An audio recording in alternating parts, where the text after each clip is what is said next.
Tasty. ওই তো starter counter, তাড়াতাড়ি যাই। এত ভালো ভালো খাবার দেখলে কি আর লোভ সামলানো যায়? আহা, চিংড়ি ফ্রাইটা কি ভালো হয়েছে। না, এক প্লেটে কিচ্ছু হবে না, আরো 2-4 প্লেট খেতে হবে, তাহলেই না পেটটা ভরবে আর মনটাও শান্তি পাবে। ওরে বাবা রে, ফুচকা! দাদা পাতা দাও, তাড়াতাড়ি দাও, বেশি করে ঝাল দিও। ফুচকা আবার 5-10টা খেলে পেট ভরে না, মিনিমাম 50-60 খানা না খেলে হয় নাকি? বিয়ে বাড়ির ফ্রি ফুচকা বলে কথা। এখনো পেটটা ঠিক ভরেনি, ফাঁকা ফাঁকা আছে, একটু চা খাই। দাদা একটা চা দাও তো। এই নিন দিদি ভাই। তন্দুরি চা বলে কথা, টেস্টি তো হবেই। না, একটাতে হবে না, আর একটা দাও, আর একটা। বিয়ে বাড়ির আবার কোনো জিনিস একটা খেলে আমার মন ভরে না।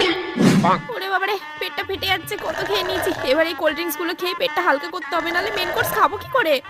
তাড়াতাড়ি হজম করতে হবে বাবা। দূর ছাতার মাথা, কেন যে লোভ করে এত স্টার্টার খেতে গেলাম। এখন আমার প্রিয় ফিশ ফ্রাইটাও আমি খেতে পাচ্ছি না, কিন্তু বিয়ে যখন দিয়েছে একটু খেয়েই নি, কি আর করবো।